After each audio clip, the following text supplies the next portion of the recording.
It's a beautiful Sunday morning here in northern Arizona, and we're at Walnut Canyon.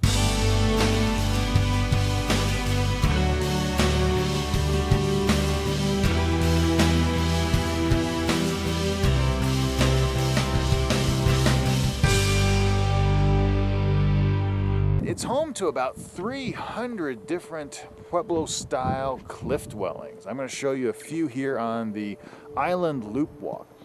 Now, in December of 2007, a rock slide actually damaged the trail, so you're not able to actually do the entire walk anymore. But it's a great example of the ingenuity of the Sinaguan people here on the Colorado Plateau as they had to climb up from the canyon below, where they got their water from, to their dwellings, which are about 200 or 300 feet above the canyon floor. Now, here in northern Arizona, there's snow, so it's quite cold, but offers some great views as I make down the steps. The hike itself isn't that long, I think maybe a mile, half-mile round trip, but what makes it strenuous is that you descend a few hundred feet below the canyon's rim through a series of switchbacks that are paved and have steps cut into them. Fortunately enough, there are benches along the way. Enjoy the view.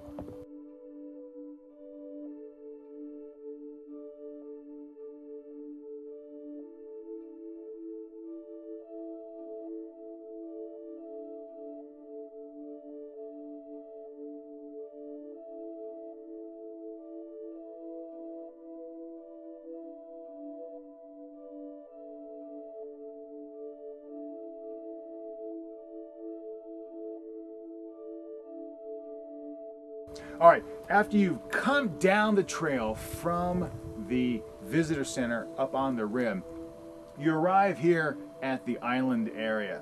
Now, if you're afraid of heights, don't really recommend you doing this, because as you can see, it's a straight way down.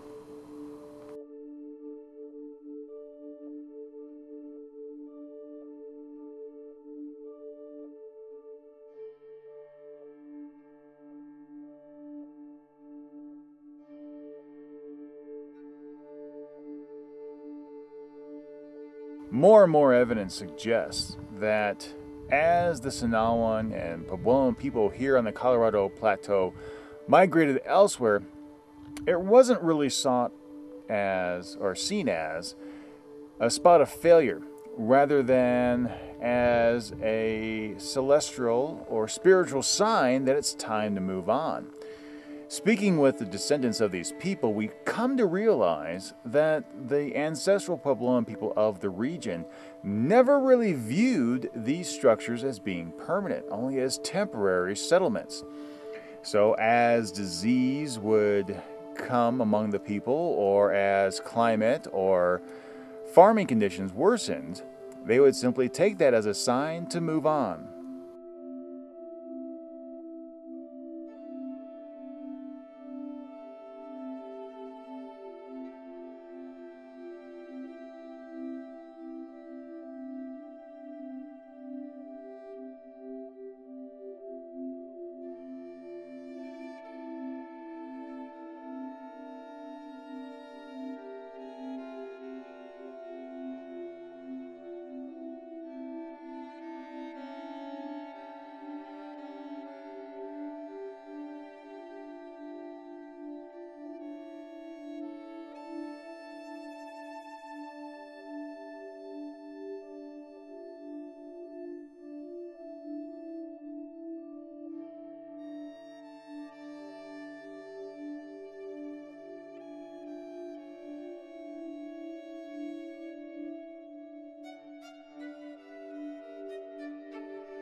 Now, one of the most interesting things about cliff dwellings and the people that built them here is that, well, they kind of got an easy job. You see, with a roof and your back wall and your flooring already made for you, all you really had to do is create a side wall for a partition and some front walls. Now, both at Mesa Verde, Montezuma's Castle, here, and other cliff dwellings, they would bring up rocks or sandstone from the adjoining area and really just use the clay, sometimes caliche matter, to make the mortar here to hold the rocks together. This is what has enabled these dwellings to stay virtually intact for close to 800 years.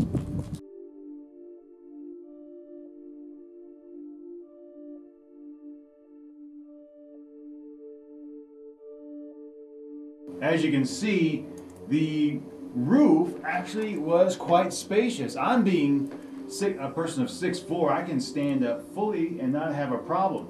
You can also see some of the soot from the fires that burned on here, as well as, unfortunately, the graffiti from past visitors.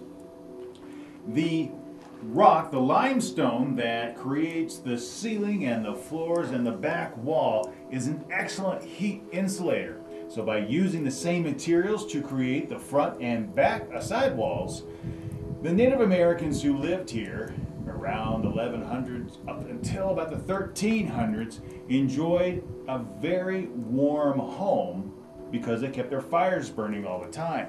That did create a lot of smoke, which is one of the reasons why we think they lived so shortly. Cool air would come in through the main entrance here. There usually was a deflector in front of the fire pit to prevent the flame from going out, but they were able to keep it stocked 24 hours a day.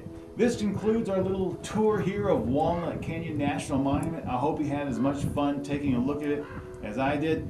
If you're ever in the area, please come by. They'll be glad to see you. Have a great one. We'll talk to you soon.